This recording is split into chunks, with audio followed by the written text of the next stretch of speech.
We have some new information in the massive Florida pileup on I-75 that killed 3 members of a Cobb County family. A state investigation reveals the Florida Highway Patrol is at fault, and that the lieutenant who opened the road early that January morning didn't know the proper procedures. Investigators say poor visibility from smoke and fog caused the pileup that killed 11 people. Fox 5's Julia Reynolds has a reaction from the surviving victim's attorney. Julia? Well, the Carmo family attorney says the family was surprised but pleased by the findings, specifically that the state found law enforcement was at fault. It's been an unbearable few months for the surviving 15-year-old girl who lost her parents and sister in the crash, and she's now in the care of her aunt and uncle.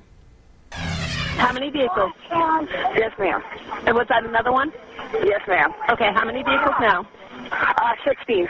The 911 calls detailed the horrific pileup that killed 11 people last January on a smoke-filled stretch of I-75 in Florida.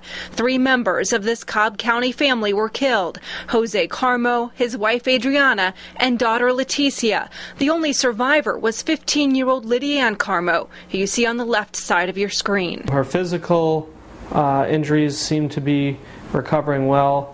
But I think emotionally, she may has a long road to hoe. Tom Mitchell is the Carmo family attorney. He plans to file a number of lawsuits after this investigative report released today reveals the Florida Highway Patrol made several mistakes in monitoring conditions on the interstate and reopened the road when too much smoke and fog made visibility poor. My God, what is going on? Okay, we are getting help out there, okay? Oh, my goodness. How many vehicles have been involved that you've seen so far? We cannot see, ma'am. We cannot see. This is the third one now already. We often see people trying to avoid responsibility, and in this case, it's sort of refreshing that while we've only had this report for a few hours and it's 38 pages long, my cursory review of it is that the Florida Department of Law Enforcement has at least accepted some responsibility and has admitted to doing a few things wrong. With today's report from Florida, Mitchell is convinced the Florida Highway Patrol made a series of fatal mistakes. The evidence suggests that they may have ignored the opinion of the officer sort of on the ground.